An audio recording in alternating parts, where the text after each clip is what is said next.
కష్టం తెలిసిన మనిషి, ఆపదలు ఆదుకునే ఆపద్బాంధవుడు, రాజులకు రాజు రారాజు పులిమామిడి రాజు అంటే సదాశివపేటలో తెలియని వారు ఉండరు. 12వ వార్డు నుండి కాంగ్రెస్ పార్టీ అభ్యర్థిగా పోటీ చేస్తున్న శ్రీమతి పులిమామిడి మమత రాజు అను నన్ను ఆదరించి అత్యధిక మెజార్టీతో గెలిపించి నా వార్డు ప్రజలకు సేవ చేసే భాగ్యాన్ని కల్పించాలని కోరుకుంటున్నాను.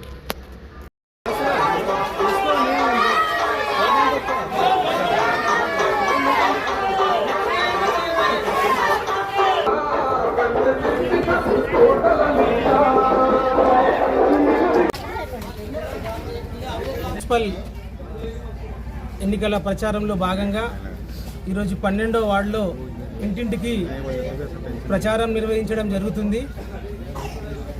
గత 5 సంవత్సరాలుగా కూడా నాకు మా 12వ వార్డు ప్రజలందరూ కూడా ఆశీర్వదించి దీవించిండ్రు.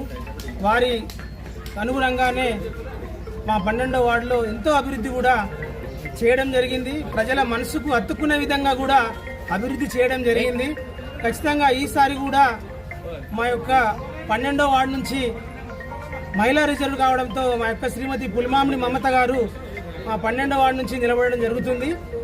లాస్ట్ టైం కూడా కాంగ్రెస్ పార్టీ నుంచి కూడా భారీ మెజార్టీతో నా 12వ వార్డు ప్రజలందరూ కూడా దీవించి గెలిపించారు. కాబట్టి 12వ వార్డును ఎంతో గొప్పగా అభివృద్ధి చేసినాము. మళ్ళీ కూడా ఈసారి అవకాశం ఇచ్చినట్టయితే ఇంకా గొప్పగా కూడా 12వ వార్డును అభివృద్ధి చేస్తాము.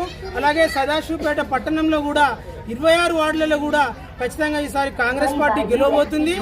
కాంగ్రెస్ చైర్మన్ కూడా శ్రీమతి జగ్గారెడ్డి గారు, నిర్మలా జగ్గారెడ్డి గారు ఆశీస్సులతో ఈసారి సదాశివపేట పట్టణంలో కాంగ్రెస్ జెండా ఎగరబోతుంది. సంగారెడ్డి మున్సిపాలిటీని కూడా కాంగ్రెస్ ప్రభుత్వం కైవసం చేసుకోబోతున్నాం. రేవంత్ రెడ్డి గారి ఆశీస్సులతో ఈ యొక్క తెలంగాణలోనే ప్రజాపాలన జరుగుతుంది. 6 హామీలను కూడా ఒకటి వెంట ఒకటి ఖచ్చితంగా అమలు చేసి తీరుతున్న ఘనత మన కాంగ్రెస్ ప్రభుత్వానికే దక్కుతుంది. కాబట్టి ఖచ్చితంగా ఈసారి కూడా నా 12వ వార్డు ప్రజలందరూ కూడా పులిమామిడి మమత గారికే ఓటు వేసి నిండు మనసుతో ఆశీర్వదించి బ్రహ్మాండమైన మెజార్టీతో గెలిపించాలి. మేము సొంత నిధులతో కూడా బోరింగ్ వేయించడం జరిగింది.